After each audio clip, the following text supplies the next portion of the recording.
Buenos días, vamos con la clase de hoy jueves, en la que tenemos que corregir el ejercicio 1 de la clase de ayer, ver la primera parte del punto 7, que es el de funciones cuadráticas o parábolas, y tendréis que hacer como deberes el ejercicio número 1 de la página 171, ¿vale? El punto 7 de parábolas lo vamos a dividir en 2 días, lo vamos a ver en 2 clases diferentes. Vamos a ver esta primera parte hoy y mañana, en la clase de mañana, os enseñaré todos los pasos necesarios para representar gráficamente una función cuadrática. Bueno, volviendo al punto de ayer, al punto en el que teníamos que estudiar dos funciones lineales de manera simultánea, ¿vale? Dos funciones lineales que aparecían juntas. En este caso el problema nos dice que un tren AVE ha salido a las 10 de la mañana de una ciudad situada a 750 kilómetros de la nuestra y viene hacia aquí a 200 kilómetros por hora. Por otro lado, un tren de mercancías salió 2 horas antes de nuestra ciudad y va a 50 kilómetros por hora por una vía paralela a la del AVE. Dice, expresa mediante dos funciones la distancia a nuestra ciudad de cada tren al cabo de t horas. Bien, pues aquí tenéis las funciones. El AVE, que partía de una ciudad que estaba a 750 kilómetros por hora, en el momento en el que t es cero, es decir, en el momento en el que sale el tren, la distancia que la va a separar de nuestra ciudad es los 750 kilómetros que existen entre ambas ciudades. A medida que vayan pasando las horas, habrá que restarle 200 kilómetros de distancia por cada hora que lleve de viaje, puesto que va a 200 kilómetros por hora, y cada hora se reduciría la distancia entre ambas ciudades, o entre nuestra ciudad y el tren, mejor dicho, se reducirían 200 kilómetros, pues le restaremos 200 por t, por el número de horas que lleve en marcha ese tren. En cuanto a la función del mercancías que sale de nuestra ciudad, en el momento de salir está a 0 kilómetros de nuestra ciudad, puesto que sale de nuestra ciudad. Y a partir de ahí se irá alejando a razón de 50 kilómetros por cada hora que lleve en marcha dicho tren.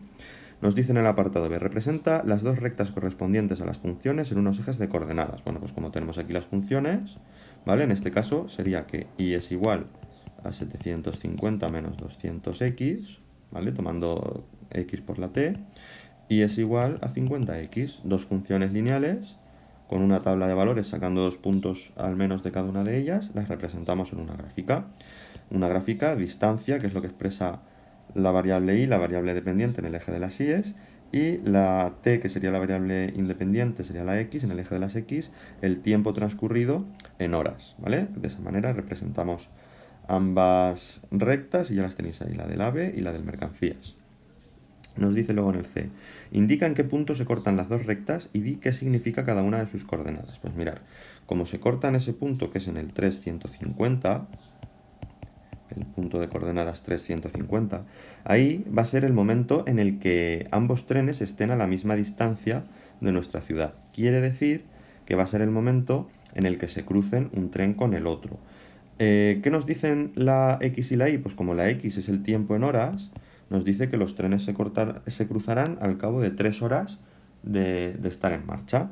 Y como este valor, el de 150, el valor de la coordenada Y de ese punto, es la distancia que lo separa de nuestra ciudad, podremos decir que se van a cortar, se van a cruzar a 150 kilómetros de nuestra ciudad, al pasar 3 horas de que estén en marcha, ¿vale? Nos dice, calcula mediante un sistema de ecuaciones la hora a la que se cruzan los trenes y a qué distancia de nuestra ciudad se encuentran. Pues eso ya es lo que acabamos de decir. Mediante un sistema de ecuaciones sería colocar las dos ecuaciones de las dos funciones lineales que hemos puesto ahí, si queréis traduciendo con la y con la x mejor, y resolviendo este sistema por cualquier método de los que hemos estudiado, por el método de sustitución, de reducción, de igualación, el que queráis, sacamos una solución para x y otra para y. La solución para x nos tiene que dar 3, se cruzarán al cabo de 3 horas de viaje, y la solución a la variable y nos tiene que dar 150, se cruzarán a una distancia de 150 kilómetros de nuestra ciudad, ¿vale? Bueno, pues con eso estaría terminado el estudio sobre estas dos funciones lineales, terminado el ejercicio, y como os decía, vamos a ver la primera parte del punto 7. El punto 7 habla, este tema nos hablaba de dos tipos de funciones principalmente. En el tema anterior, el tema de los tipos de funciones, de sus características, vimos cuáles eran las propiedades de las funciones, qué cosas las caracterizaban, etcétera, etcétera, ¿vale? Qué propiedades podía tener una determinada función. En este caso, en el tema en el que estamos ahora mismo, en el tema 9, de lo que nos habla es de dos tipos principales de funciones. Las funciones lineales, que son las que hemos estudiado hasta el momento, que vienen representadas o que su representación gráfica es una línea recta, Y por otro lado tenemos las funciones cuadráticas o las parábolas, que son tipos de funciones cuya ecuación o cuya expresión algebraica que la representa es una ecuación de segundo grado, ¿vale? En este caso la x vendría elevada al cuadrado. ¿Eso qué consecuencias tiene? Pues que la representación gráfica de una función cuadrática es una parábola, ¿vale? Una parábola o una curva, como las que tenéis aquí en las gráficas de la parte derecha, ¿vale? Lo que pasa es que la gráfica o la curva de la gráfica puede ser esa parábola que vaya hacia abajo, la curva hacia abajo, o la curva puede ir hacia arriba, ¿vale? Eso va a depender del estudio que hagamos de la función, de la expresión analítica de esa función matemática de grado 2.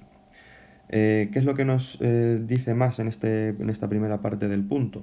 Bueno, pues nos dice, aparte de ponernos los ejemplos y una tabla de valores sobre una función cuadrática sencilla, la función y igual a x al cuadrado, que es la que tenéis aquí representada, pues nos habla de varias de sus propiedades. Para empezar, que las parábolas van a ser simétricas respecto de un eje de coordenadas, ¿vale?